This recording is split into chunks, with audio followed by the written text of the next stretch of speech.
तेरी नौकरी तू संभाल, मेरी राजनीति मैं संभालूंगा। एक एसडीएम की इतनी औकात हो गई कि वो मेरे ऑफिस में आकर के ये कहे कि आप उद्घाटन मत करो। एक एसडीएम की ये औकात हो गई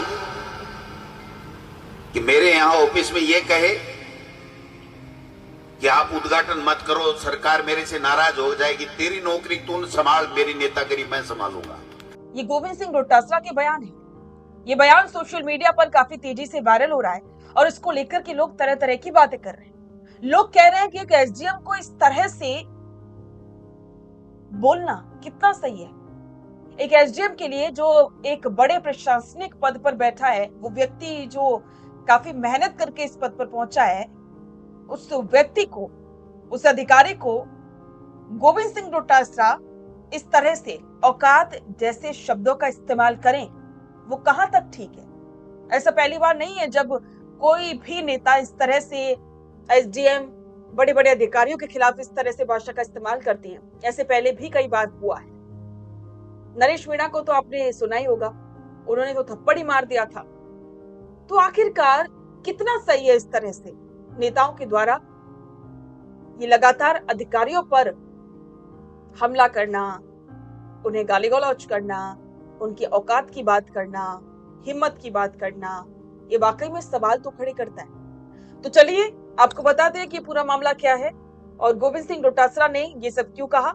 तो इस वीडियो में पूरा विस्तार से आपको बताते हैं। दरअसल ये पूरा मामला विधानसभा क्षेत्र में आयोजित एक सरकारी कार्यक्रम और उसके उद्घाटन से जुड़ा हुआ है। वायरल वीडियो के मुताबिक लक्ष्मणगढ़ के सब डिविजनल मजिस्ट्रेट ने कथित तौर पर डोटासरा के कार्यालय पहुंचकर या उनसे संवाद के दौरान यह आग्रह किया था कि वे किसी विशेष विकास कार्य या भवन का उद्घाटन ना करें, क्योंकि इससे राज्य की वर्तमान सरकार उनसे नाराज हो सकती।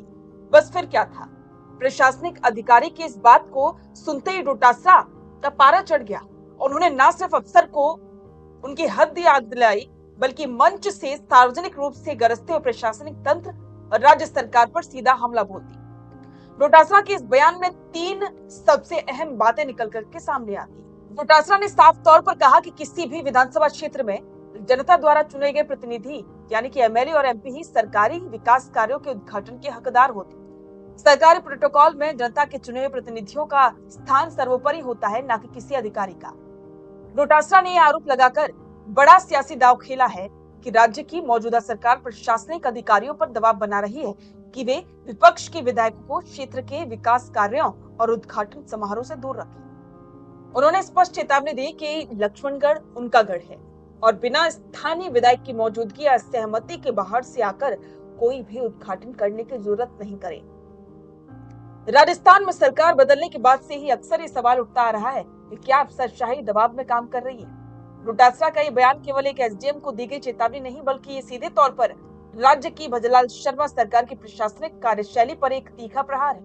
विपक्ष लगातार ये आरोप लगाता रहा है कि कांग्रेस विधायकों के क्षेत्रों में विकास कार्यों की अनदेखी की जा रही है और प्रशासनिक तंत्र को राजनीतिक हथियार की तरह इस्तेमाल किया जा रहा है। तो वहीं दूसरी ओर कुछ वरिष्ठ जनप्रतिनिधि किसी प्रशासनिक अधिकारी के खिलाफ औकात और नौकरी संभालो जैसे शब्द इस्तेमाल करना बिल्कुल भी किसी भी लिहाज से ठीक नहीं बता रहा है।